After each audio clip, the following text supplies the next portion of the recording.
Le Bet Hamidrash Hillel, fondé à la mémoire du Rav Hillel Pevzner, Zichrono Livracha, est heureux de partager avec vous l'étude de la Haftara de Parashat Chayei Sarah.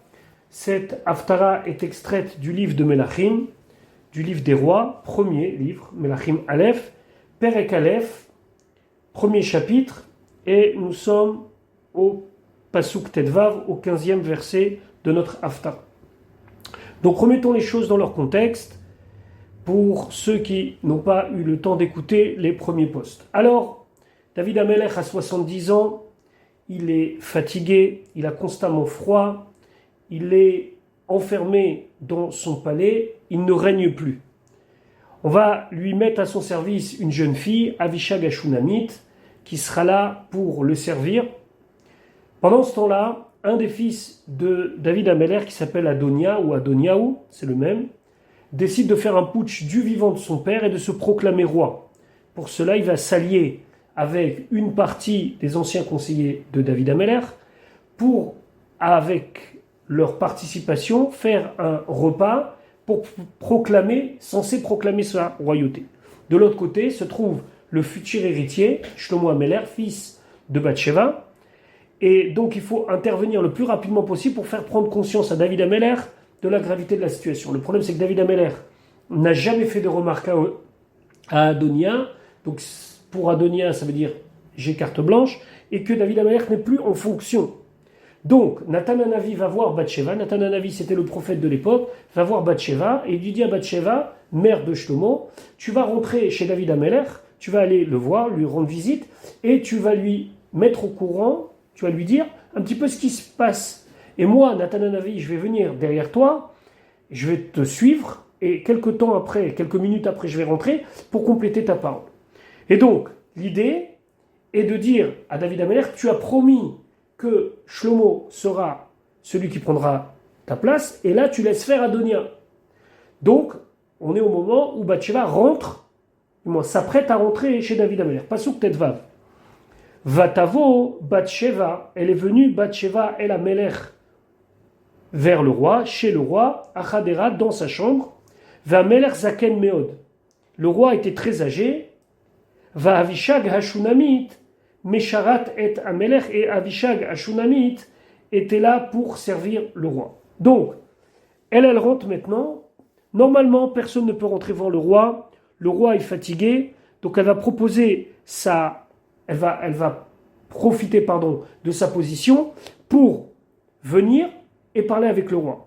Le Radak dit pourquoi on nous dit Zaken Meod, parce qu'au début de la Haftara, on nous dit qu'il était déjà Zaken, David Zaken. Ici, on veut bien souligner le fait qu'il est très, très, très affaibli. Il n'a plus la possibilité de prendre des décisions. Donc, il faut lui faire prendre conscience de la gravité de ce qui se passe. Et donc, le roi est vieux, elle rentre, et là, pour David Amelech, il y a quelque chose d'exceptionnel. Pourquoi ? Nous dit le Malbim, les femmes du roi n'avaient pas l'habitude de rentrer comme ça. Il fallait avoir un certain niveau d'intimité pour pouvoir rentrer comme ça chez le roi. Le roi est Zaken Meod, il n'y a plus personne qui rentre chez lui, donc quand il voit sa femme Bathsheba arriver, il ne comprend pas pourquoi elle est là. Deuxièmement, il peut se dire, oui, elle est peut-être venue m'aider, mais il y a Avishag Hashunamit. Alors à quoi ça sert ? Elle n'est pas venue m'aider. Donc tout ça, c'est les réflexions de David qui ne sont pas exprimées dans le Pasuk, mais qui sont allusionnées, d'après le Malbim, dans le Pasuk. Donc déjà, Vatavo Bathsheba. Pourquoi ? Deuxièmement, de toute façon, il y a Avishag Hashunamit. Et le Pasuk continue, Pasuk Tetzain, 16, Vatikod Bathsheba. Bathsheba s'incline. Vatishtachu la Melech, elle se prosterne au roi. Enfin, Yomer Amelech Malach. Alors là, le roi lui dit, qu'est-ce que t'as ? Troisième élément, pourquoi elle se prosterne ? Les femmes du roi, les reines, n'ont pas à se prosterner. Donc là, le roi dit, attends. Elle vient à l'improviste. C'est pas pour m'aider puisque j'ai Avishag. Elle se prosterne, Malach. C'est exactement le moment de lui poser la question, quoi, l'art ? Qu'est-ce que tu as ? Qu'est-ce que tu veux ? Pour l'instant, on ne voit pas qui d'autre aurait pu faire ça. Il y a seulement Bathsheba qui peut se permettre de faire une telle chose. Tous les commentateurs soulignent que la venue exceptionnelle de Bathsheba, comme ça à l'improviste, C'était pour David Améler un signe qu'il y a quelque chose qui ne va pas. Et donc il faut qu'elle s'exprime, et il faut qu'elle lui explique, et qu'elle lui dise, attention, il y a quelque chose qui est en train de t'échapper, et je suis là pour te prévenir. Maintenant, comment lui prévenir? Il y a deux manières. Elle peut le prévenir en lui disant, Adonia, c'est un méchant, il est quelqu'un qui est en train de te faire du mal, mais à ce moment-là, il peut y avoir une réaction négative de la part de David Améler. On sait que David Améler fait très attention à ne pas contrarier Adonia. On a expliqué précédemment pourquoi il ne voulait pas le contrarier. Donc, qu'est-ce qu'elle va faire maintenant, Bathsheba? Bathsheba, elle va rappeler l'engagement de David Améler concernant Shlomo. Elle ne va pas parler du mal de Adonia. Elle va dire qu'est-ce qui a été promis à Shlomo. C'est d'ailleurs très intéressant. C'est peut-être une méthode de négociation, entre guillemets. Ça ne sert à rien de souligner le côté négatif de l'autre. Viens, on se concentre sur ce que toi, tu as dit. Et donc, Malach, elle va lui répondre. Attention, Malach, pas en un mot, Malach, en un mot c'est un ange. Et là c'est Ma, qu'est-ce que tu es, Lach, qu'est-ce que tu as à toi, ça veut dire qu'est-ce qui se passe. Pasuk Yudzain, Vatomerlo, elle lui a dit, Adoni mon maître, Ata nishbata b'Hashem Elokecha, tu as juré sur Hachem ton Dieu, la matecha ta servante, Ki shelomo vener himloch acharai veu yeshev al kisi. Donc deux points, ouvrez les guillemets, voilà ce que tu as juré. Ki shelomo vener, que Shlomo ton fils, Yimloch, il va régner, acharai après moi, et veu yeshev al kisi, et il est celui qui va s'asseoir, yeshev, celui qui va s'asseoir au futur, al kisi sur mon trône. Ici, en vérité, elle a développé 4 choses, nous dit le Malbim. Premièrement, elle lui a dit, t'as juré sur Akadosh Baruch Hu. Attention, jurer sur Akadosh Baruch Hu, c'est très grave, c'est un engagement très important. Deuxièmement, t'as juré en ma présence. Donc si t'as décidé, pour X raison, de changer ton engagement, t'aurais dû me prévenir. Troisièmement, nous avons eu un premier enfant ensemble qui est mort. J'ai pas voulu retenter d'être enceinte parce que j'avais peur de perdre cet enfant. Et la seule et unique raison pour laquelle j'ai accepté d'avoir ce deuxième enfant, qui est Shlomo Améler, c'est que tu m'as dit, ne t'inquiète pas, même après mon départ de ce monde, alors ton fils, il aura une particularité. Pourquoi? Parce que Bathsheba, elle craignait une chose, on a vu ça hier, que tout le monde se moque de Shlomo. Disait, ah, Shlomo, c'est le fils de Bathsheba, avec toute l'histoire sulfureuse, entre guillemets, qu'il y a eu autour de Bathsheba. Donc elle lui dit, attention, je veux pas qu'il se retrouve dans une mauvaise situation. Il dit, t'inquiète pas, c'est lui qui va prendre ma place. Et alors, quatrième argument, nous dit le Malbim, elle peut se dire, oui, mais peut-être qu'il s'est engagé envers Hachem, envers moi, envers cet enfant qu'il ne connaissait pas, mais maintenant qu'il est là, Shlomo, peut-être qu'il n'est pas apte à régner. C'est possible, ça aurait pu être un enfant qui est un enfant avec des difficultés, par exemple, ou alors qui n'a pas cette capacité de régner. Alors elle lui dit quatrièmement, non mais c'est toi qui as dit qu'il sera sur ton trône. Ça veut dire que quoi qu'il arrive, il a les capacités d'être sur le trône. Donc, reprenons le pasouk. Elle lui dit, Asher nishbata b'Hashem Elokecha. Premièrement, tu as juré sur Dieu. Deuxièmement, la amatecha, ta servante. Donc, tu es obligé de me mettre au courant si ton engagement, tu l'as enlevé. Troisièmement, tu te souviens qu'avant que l'on tente l'aventure d'avoir un autre enfant, je t'ai demandé un engagement. Et tu m'as dit, oui, l'enfant qui naîtra, ce sera celui qui prendra ma place. Ki shelomo benech himloch acharai. Et la quatrième chose, si tu penses qu'il n'est pas apte, il est apte. Et Veu Yeshev Al-Kissi, c'est lui qui sera assis sur mon trône. Elle reprend ses paroles pour lui retourner l'argument de 4 manières possibles. Donc, David Amelech, il est silencieux. Alors, où tu veux en venir? Parce que tu traites Verata. Et maintenant, au moment où je te parle, il est Adonia Malach. Adonia, il a pris la royauté de ton vivant. Là, Malach, c'est un passé, c'est pas un futur. Verata est maintenant Adonia Meler, mon maître, roi. Lo Yadata, tu ne savais pas. Tu ne savais pas tout ce qui s'est passé. Là, on voit que Bathsheba, elle change un petit peu de ce que Nathan Hanavi lui a demandé.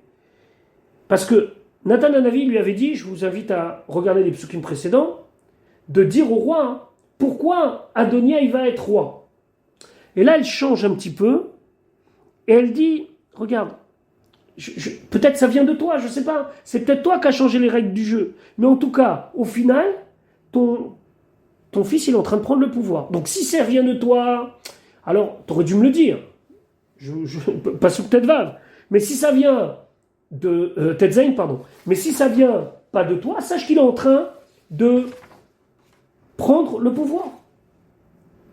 Excusez-moi, pas sous Kudzain, pardon. Excusez-moi, pas sous Kudzain. C'est dans pas sous Kudzain qu'elle lui dit les choses. Mais là, elle change un petit peu pour mettre un petit peu la responsabilité sur David Ameller pour pas trop charger Adonia. Mais là, dans le passage Yutet, elle y va. Vaisbar, Shor ou Meri, Vetson Larov. Sache que au moment où on parle maintenant, il a sacrifié du bétail, des bêtes qui étaient très grasses, du petit bétail en grande quantité. Vaikra lechol bene hamelech, il a appelé tous les princes, ou Léviatar à Cohen, ou Lioav Saratsava, et Lioav le général, Velishlomo Avdech Alokara. Mais pourtant il en manque un.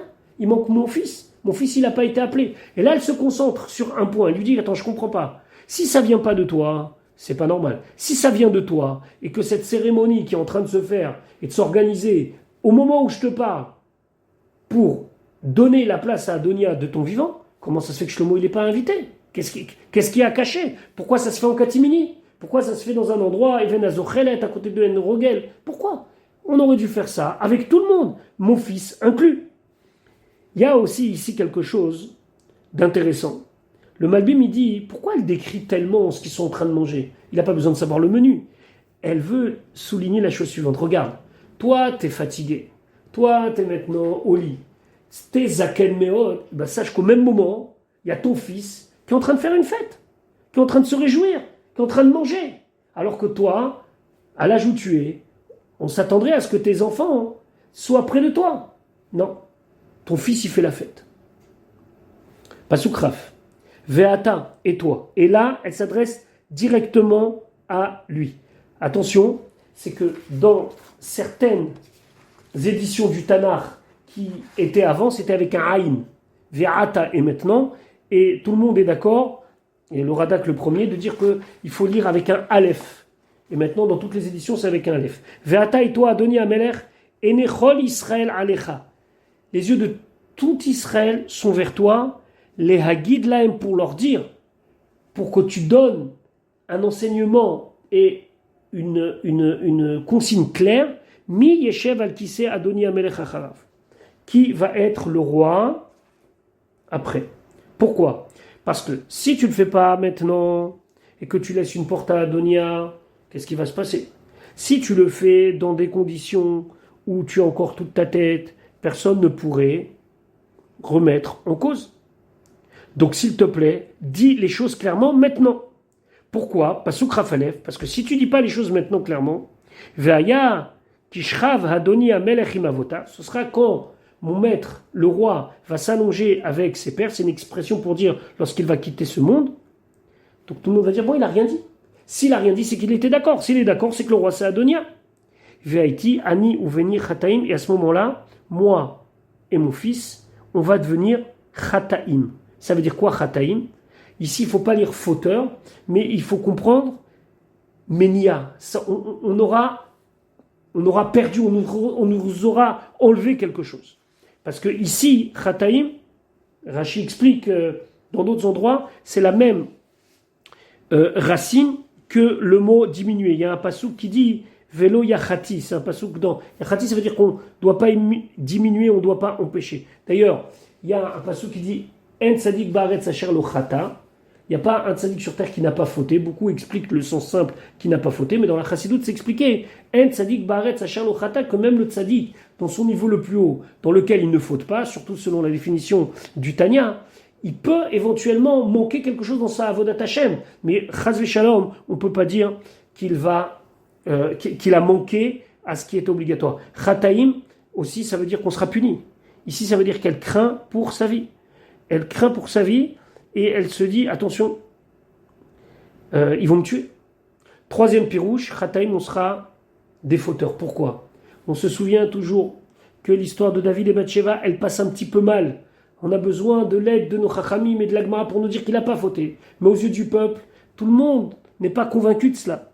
Donc, elle dit, aux yeux des gens, on va être des fauteurs. On va dire que mon union avec toi, elle est interdite. Et mon fils, quelque part, c'est un fils illégitime. Donc s'il te plaît, fais quelque chose. Donc Khataïm, 3 manières d'expliquer. Première Khataïm, il va nous manquer quelque chose, on va nous enlever ce que tu nous as promis. Khataïm, on va être considéré comme des ennemis, et donc on risque la mort. Troisièmement, Khataïm, on va être considéré comme des fauteurs, et rétroactivement on nous dira, tu vois, cet enfant, c'est pas un enfant légitime, la preuve c'est que son père n'a pas validé sa candidature en tant que roi.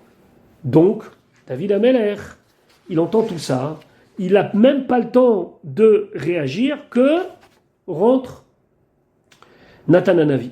Pasuk Ravbet, Ve'ine Odena Medaberet, elle est encore en train de parler, Imamelech avec le roi, Venatan Hanavi ba, et Nathan Hanavi arrive. Et là, on va dire au roi, il y a Nathan Hanavi, est-ce qu'on laisse rentrer ou pas? Et Nathan Hanavi va venir rajouter sur les paroles de Bathsheba. Mais ça, Bezrat Hashem, ce sera l'occasion de notre prochain cours, d'ailleurs dernier sur la paracha. Je vous souhaite un bon limoud et Bezrat Hashem, à très bientôt pour la suite et la fin de cet haftar.